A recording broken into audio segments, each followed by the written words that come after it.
Hello everyone, welcome to my YouTube channel.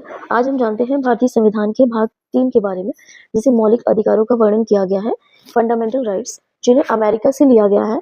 और इन भाग 3 को मैग्ना कार्टा के नाम से भी जानते हैं। मैग्ना कार्टा का मतलब है नैसर्गिक या नेचुरल, जो किसी भी मानव को जीवन जीने के लिए मूलभूत उसके जो अधिकार हैं वो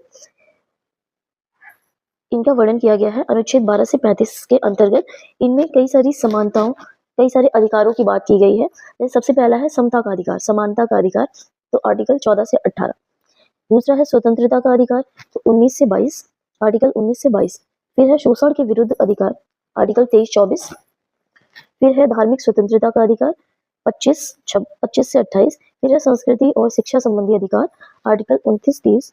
फिर है संस्कृति और कानूनी उपाय का अधिकार, ये आर्टिकल 32। अब इनके बारे में हम जानते हैं सभी अनुच्छेदों के बारे में। तो आर्टिकल 12, इसमें बताया गया है राज्य की परिभाषा। राज्य में केंद्र, राज्य सरकारें, संसद, विधानमंडल और स्थानीय निकाय भी शामिल हैं। अनुच्छेद 13 की बात करें तो मौलिक अधिकारों के विरुद्ध कोई भी कानून अमान्य होगा। मीन्स कोई भी ऐसा लॉ नहीं बनाया जाएगा जो किसी भी मानव के अधिकारों का, मौलिक अधिकारों का उल्लंघन करता हो या उसके विरुद्ध में हो, तो ऐसा कोई भी कानून बिल्कुल अमान्य होगा। अनुच्छेद 14 की बात करें तो कानून के समक्ष समानता। मीन्स अब अनुच्छेद 14 से शुरू होता है। अनुच्छेद 14, अनुच्छेद 15, अनुच्छेद 16, 17 और 18, ये है हमारे समानता का अधिकार।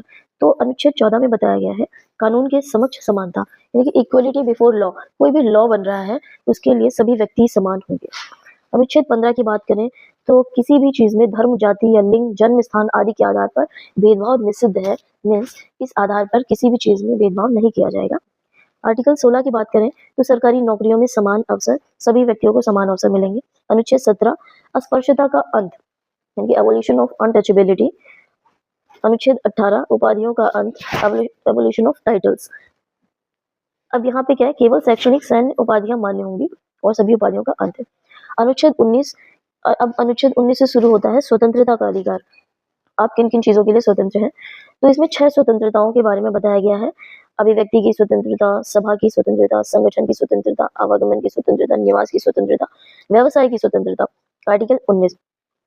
अनुच्छेद 20 में बताया गया है अपराधों के संबंध में संरक्षण, यानी कि अब आर्टिकल 20 जानते हैं हम।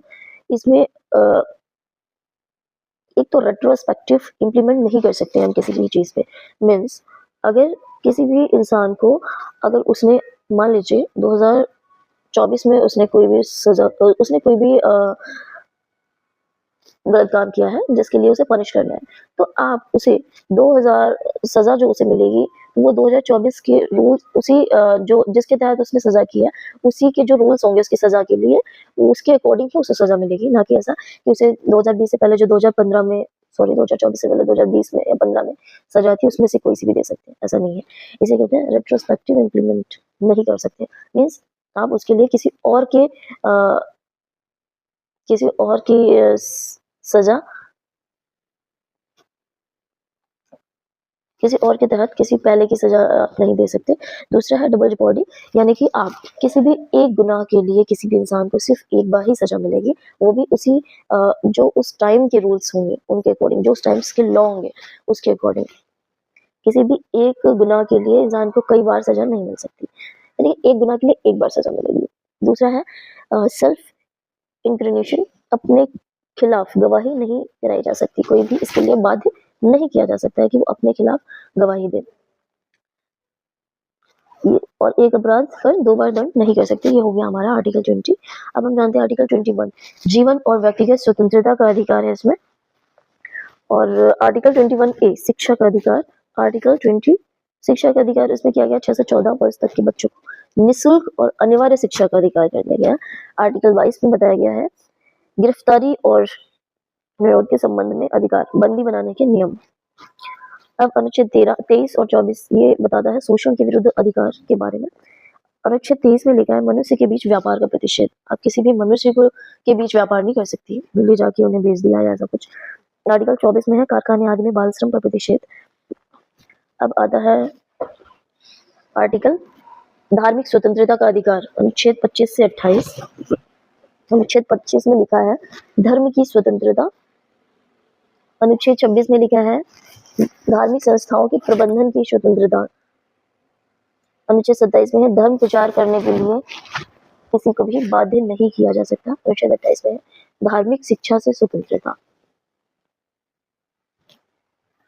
यानी कि शिक्षण संस्थानों में धार्मिक शिक्षा पर प्रतिबंध लगाया गया है। अब आते हैं संस्कृति और शिक्षा संबंधी अधिकार, यानी कि अनुच्छेद 29 और 30। अनुच्छेद 29 में लिखा है अल्पसंख्यक समुदाय के हितों का रक्षण किया जाएगा, यानी कि अल्पसंख्यकों की भाषा, लिपि और संस्कृति की रक्षा। फिर अनुच्छेद 30 में अल्पसंख्यकों को शैक्षणिक संस्थान स्थापित करने का अधिकार है। अब आता है हमारा संवैधानिक उपचार का अधिकार, आर्टिकल 32, जिसे कहते हैं फंडामेंटल राइट्स का रक्षक भी कहा जाता है और इसे रिट जारी करने की शक्ति है। और अनुच्छेद 32 को ही संविधान की आत्मा भी कहा जाता है। तो हमने जाना है ये सभी भाग 3 के सभी आर्टिकल्स को। ये सभी आर्टिकल्स नागरिकों को फ्रीडम और इक्वलिटी दिलाने का काम करते हैं, उन्हें अपने अधिकारों को उपयोग करने में मदद करते हैं। Thank you everyone.